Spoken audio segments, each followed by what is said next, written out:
After stifling all democratic opposition in his nation and essentially turning Venezuela into a communist dictatorship, President Nicolas Maduro responded to some tough talk from President Donald Trump by offering to set up a phone call and discuss matters.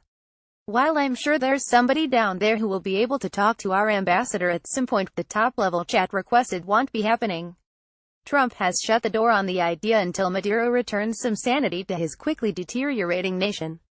Daily Caller President Trump refused to take a phone call from Venezuelan President Nicolas Maduro Friday, and said he will not speak with the socialist leader until democracy is restored in that country.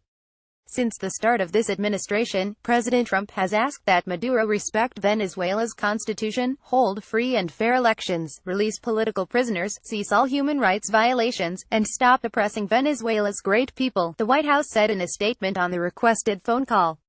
The Maduro regime has refused to heed this call, which has been echoed around the region and the world. Instead, Maduro has chosen the path of dictatorship. A firm and clear response, which means that it won't see more than a few seconds of coverage in the press. But it was definitely needed. Keep in mind that Maduro is the same guy who just tweeted this glowing tribute to Fidel Castro this morning.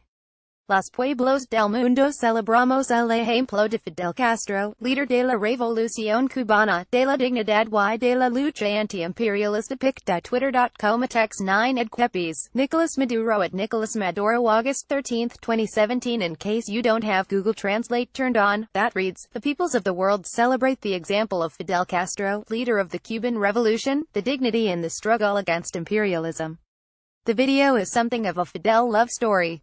Meanwhile, any pretense of a desire for normal diplomacy on the part of Venezuela is rather undermined when Maduro's son is going around threatening an armed assault on the White House. Politico Nicolas Maduro Guerra, the son of Venezuelan President Nicolas Maduro, threatened to take the White House with guns if President Donald Trump followed through with a military intervention in the country, a possibility he said he would not rule out on Friday. If the U.S. soils the homeland, the rifles would come to New York and take the White House, Maduro Guerra said according to reports from Venezuelan media. Trump on Friday said he would not rule out the U.S. pursuing a military option against Venezuela, which has come under increased pressure for its human rights abuses. One can only imagine how disappointed the younger Maduro will be to arrive in New York only to discover that the White House is actually more than 220 miles away to the southwest. But still, message received.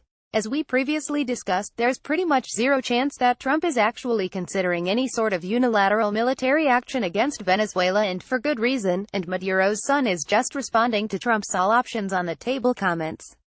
Still, it doesn't do anything to sweeten the climate between Caracas and Washington. Does anyone actually foresee Maduro suddenly backing down and restoring the previous government, scheduling new honest elections, and probably giving up the power he only just finished grabbing? Color me doubtful. And all the sanctions in the world probably won't drive him off his perch anytime soon. If we're going to be rid of him and restore normal order in that country, it's going to take some direct action by the people of Venezuela and/or their military.